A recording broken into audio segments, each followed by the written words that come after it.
जा कई दामाद तो बेटी जैसे होते हैं, लेकिन कई ऐसे भी होते हैं जो सोचते हैं कि जिस घर की बेटी से उनकी शादी हुई है वो उस घर के मालिक बन गए हैं।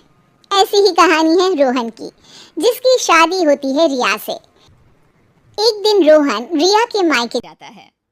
ओहो, कितनी गर्मी लग रही है। ड्राइंग रूम में एसी नहीं लगा है क्या? रिया का भाई ऋत्विक जवाब देता है। नहीं जीजाजी, ड्राइंग रूम बहुत बड़ा है ना, तो कूलर ही अच्छा काम करता है यहाँ। वाह, इंजीनियर बन गए तुम तो। बड़े कमरों में एसी नहीं लगता है। रहोगे गंवार के गंवारी। चलो, बाकी लोग कहाँ हैं घर के? रोहन, तुम बैठो, मैं पानी लाती हूँ। माँ मंदिर गई होंगी और पापा दुकान पर। वैसे भी हम लोग आज अचानक आ गए हैं ना यहाँ पर। हाँ हाँ, कोई बात नहीं, बैठो। साले साहब आप भी बैठो। और बताओ, दिन भर हवा हवाइया ही रहते हो या ज़मीन पर कुछ काम वाम भी करते हो? वैसे बुरा न मानना, तुमको देखा होता पहले ना तो तुम्हारी दीदी से कभी शादी ही ना करता। ऋत्विक को इस बात का बुरा लगता है, लेकिन वो बिना कुछ कहे वहाँ से चला जाता है। तभी वहाँ रोहन की सास आ जाती है। रोहन उनको देखते ही खड़ा हो जाता है। अरे मम्मी जी, ले आया हूँ आपकी बेटी को। रखो अब 2-4 दिन, फिर मत कहना कि बेटी को भेजो, बेटी को भेजो। बड़ी मुश्किल हो जाती है वहाँ पर। अरे बेटा, बिटिया अपने घर तो आएगी ही, खासकर एक शहर में है तो क्यों नहीं। अरे तो फिर शादी क्यों की? रखी रहती घर पर ही। सास को रोहन की बात अजीब लगती है, लेकिन दामाद जो ठहरा, बोलती भी तो बोलती क्या। अच्छा, मजाक कर लेते हो बेटा। खैर बैठो, मैं चाय नाश्ता लगाती हूँ। अरे ना मम्मी जी ना, चाय नाश्ता वाला दामाद नहीं हूँ मैं। बहुत काम है, चलता हूँ। वैसे भी गर्मी बहुत है आपके घर। ये बोलकर रोहन वहां से चला जाता है। रोहन की इस आदत से परेशान तो सभी होते हैं, लेकिन घर का दामाद होने के कारण कोई उसे कुछ नहीं कहता। एक दिन रिया और रोहन एक नया घर लेते हैं, जहां गृह प्रवेश की पार्टी होती है। सभी के साथ रिया के मायके वाले भी वहां आए होते हैं। अरे ऋत्विक, कैसे हो? कई लोगों के सामने रोहन ऋत्विक यानी कि अपने साले से हाल चाल पूछता है। ठीक हूँ मैं जीजाजी, आप सुनाइए। हम सुनाते नहीं, दिखाते हैं। देख रहे हो ना इस आलीशान मकान को? अकेले के दम पर खरीदा है। तुम्हारी तरह नहीं, बाइक उठाई और हो गए हवा हवाई। ऋत्विक को गुस्सा आ जाता है। तभी वहां रिया आ जाती है।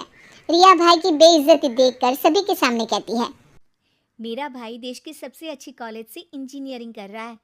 अभी वो छोटा भी है, जब आपकी उम्र तक आएगा तो ज़रूर इससे भी अच्छा करके दिखाएगा। ये बोलकर रिया अपने भाई को लेकर चली जाती है। दिन और साल बीतते जाते हैं और अब ऐसा दिन आता है जब रोहन की बहन राधिका की शादी होती है, एक बड़े ही संपन्न घर के प्रशांत के साथ। रोहन रिया के माता पिता से कहता है, देखा, मेरी बहन की शादी कितने बड़े घराने में हुई है। प्रशांत एक बड़ा ही सुशील और संस्कारी लड़का है, बिल्कुल मेरे जैसा। आप लोगों को भी ऋत्विक को अच्छे संस्कार देने चाहिए थे। अब देखिए, आप लोगों को कितनी परेशानी है।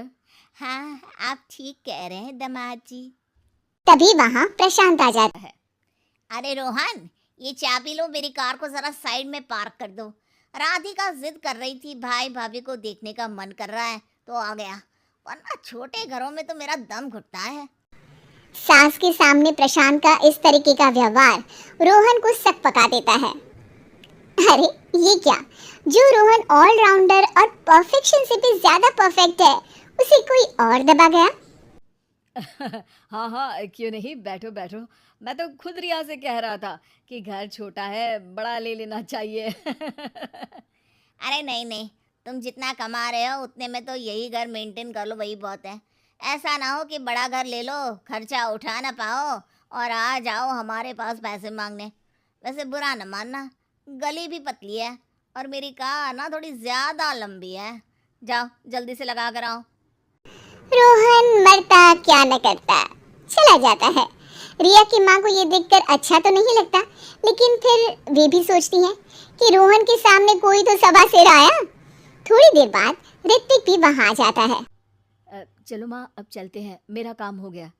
हाँ बेटा, लेकिन अभी थोड़ी देर के लिए राधिका भी आई है, सोच रही हूँ उससे मिल लूं।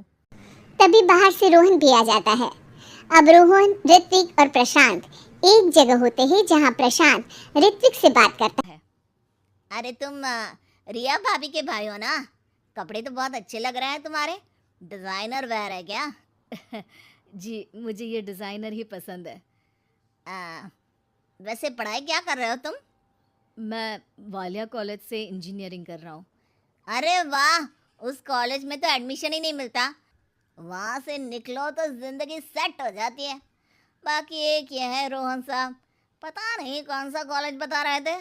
भाई पैसे वैसे देकर तो डिग्री नहीं ले ली ना। नहीं नहीं, वो कॉलेज पास था तो इसलिए। अरे वो तो तुम्हारे चेहरे से ही दिखता है, काम काज में अनाड़ी और कामचोर, वरना इतने साल की नौकरी के बाद कहाँ पहुँचे? कहीं नहीं। पाता। देखिए प्रशांत जी, आप बड़े हैं और सम्मानजनक स्थान रखते हैं, लेकिन इसका मतलब ये नहीं कि आप मेरे जीजाजी की बुराई करें, वो भी इस लेवल की। हमने अपनी बहन की शादी इनसे कराई है, तो ये बुरे और गलत कैसे हो सकते हैं? है। रोहन ऋत्विक की बात सुनकर आंखों में आंसू भर लेता है। रोहन, मुझे माफ़ कर दो। यही व्यवहार मैं तुम्हारे साथ भी करता आया, लेकिन फिर भी तुमने मेरे सम्मान की सोची। जीजाजी और प्रशांत जी, एक बात बताता हूँ।